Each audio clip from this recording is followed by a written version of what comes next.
Hello, Trà Vinh xin chào các bạn. Hôm nay thì mình sẽ làm bánh in theo yêu cầu.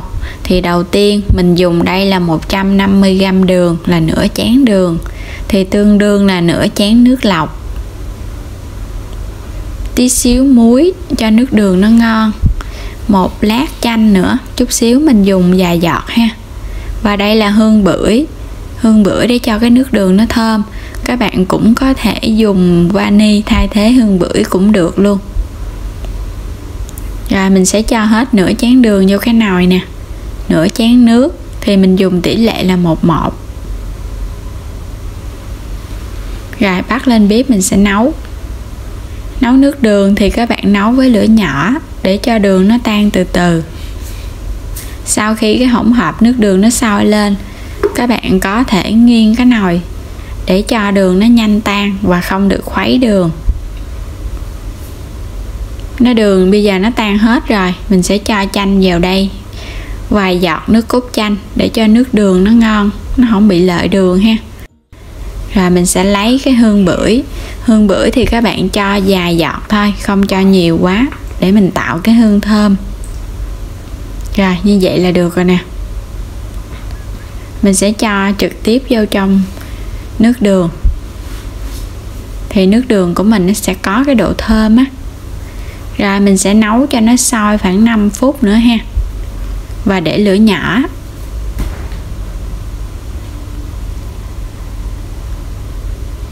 Mình nấu đủ 5 phút thì bây giờ các bạn tắt bếp luôn. Mình dùng đây là 100g đậu xanh. Đậu xanh này á, là các bạn ngâm cho nó nở rồi mình đem hấp cho nó chín, hoặc là các bạn cho vô nồi mình nấu chung với 300ml nước cho nó chín mềm cũng được nữa. Cho vô cói. 100g đậu xanh thì mình dùng 100g đường, chút xíu muối. Rồi mình sẽ xay cái đậu này. Đậu xanh mới nấu ra các bạn, nó còn nóng và nó mềm, mình xay nó nhanh mịn lắm.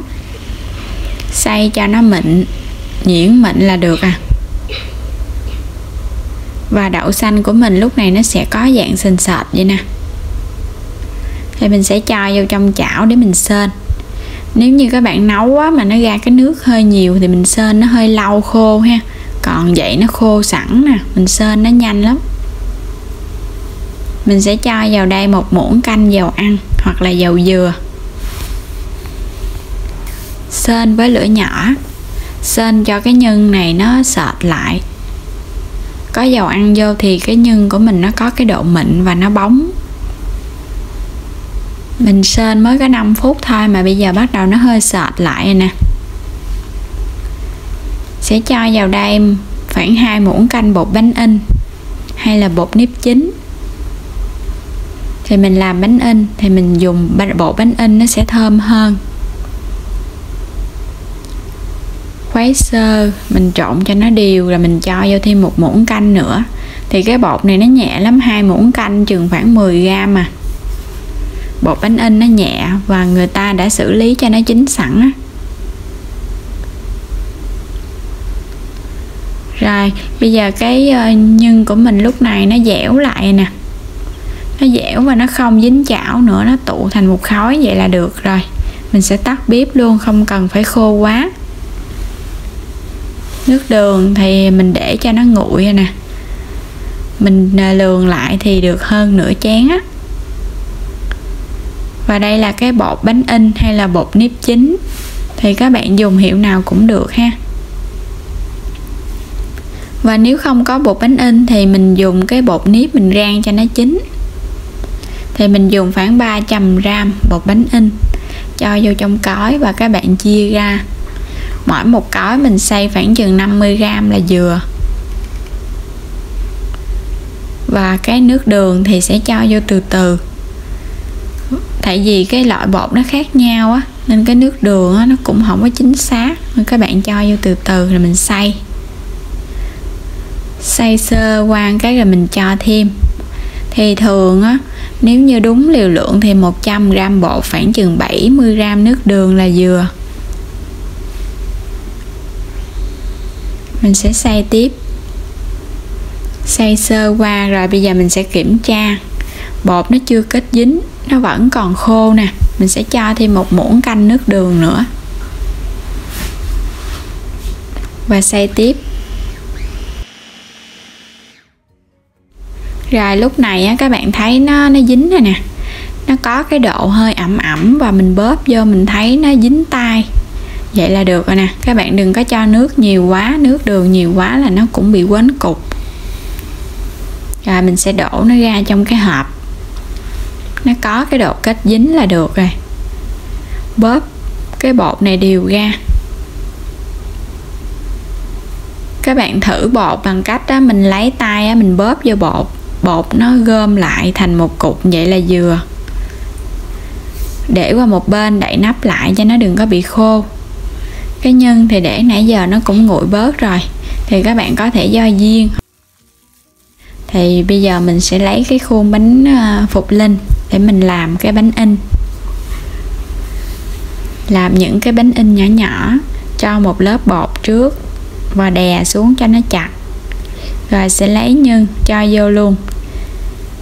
Các bạn có thể vo viên cũng được, hoặc là mình để vậy luôn cũng được nè, khỏi cần vo sẵn. Mỗi một cái bánh thì một viên nhỏ nhỏ thôi, nhiều quá thì cái nhân cũng bị ngán ha. Đè nó xuống. Rồi phủ tiếp một lớp bột lên trên.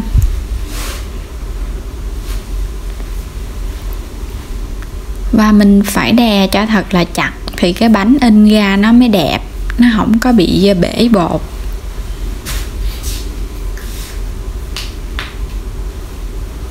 Rồi mình sẽ khỏ nó. Đây, ra những cái bánh dễ thương rồi nè. Và mình cũng làm thêm một cái khuôn này nữa. Khuôn này là những cái khuôn hình trái tim ngôi sao. Thì nãy cái khuôn bánh Phục Linh nó hơi nhỏ, mình làm thêm cái khuôn này cho nó lớn lớn một chút. Khuôn này thì các bạn khỏ nó nhẹ, dễ hơn á, tại vì nó có cái độ bóng. Những cái khuôn nước đá viên á, hội ra cái hình ngôi sao rất là đẹp luôn.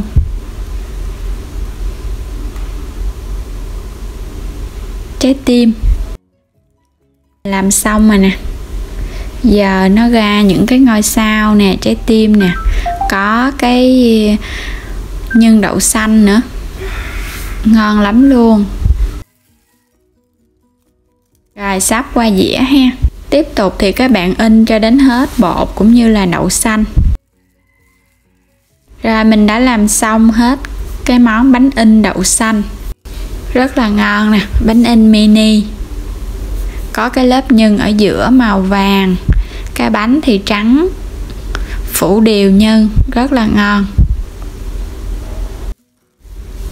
Bánh này không có khó, quan trọng nhất là lúc các bạn trộn bột với nước đường, mình trộn cho nó vừa là được à. Rất là dễ thương. Bẻ ra cho các bạn cùng xem ha. Đó, nó có cái nhân ở giữa nè, xung quanh bánh thì nó phủ đều bột.